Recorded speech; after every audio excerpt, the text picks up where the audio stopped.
मित्रांनो, संग्राम चौगुले आणि अरबाज पटेल यांच्यामध्ये खूप कडाक्याचं भांडण झालेलं आहे। दुसरी गोष्ट, अरबाज पटेलने संग्राम चौगुले यांना कॅप्टन्सीच्या रेसमधनं बाहेर काढलेले। हो मित्रांनो, कालचा जो टास्क झाला त्या टास्क मध्ये बिग बॉसने असं सांगितलं होतं की ते कापूस त्या पिशव्यांमध्ये भरून त्या पिशव्यावर नाव लिहायचं होतं आणि ज्यांना कॅप्टन्सीच्या रेसमधनं बाहेर काढायचं होतं त्यांची पिशवी तिथे लटकून ठेवायची ते शेवटपर्यंत। टीम ए आणि टीम बी दोन्ही खेळत होते आणि टीम ए नुसार तिथं टीम ए मध्ये अरबाज, निक्की, वैभव चव्हाण आणि त्यांच्यासोबत आपले डीपी दादा आणि सूरज पण दिले होते आणि वर्षाताई पण दिल्या होत्या।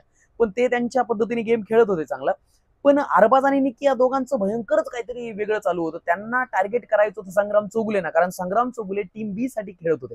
आता टीम बी साठी संग्राम चौगुले आल्यामुळे यांच्याकडे ताकद वाढली टीम बी साठी। पण तरी संग्राम चौगुले त्यांच्या त्यांच्या डिग्निटीमध्ये त्यांच्या व्यवस्थित फेवरमध्ये खेळत होते। त्यांनी काही धक्काबुक्की जास्त केली नाही। पण अरबाज आणि निक्की या दोघांचं विश्वच वेगळे। अरे काय गरज आहे तुम्हाला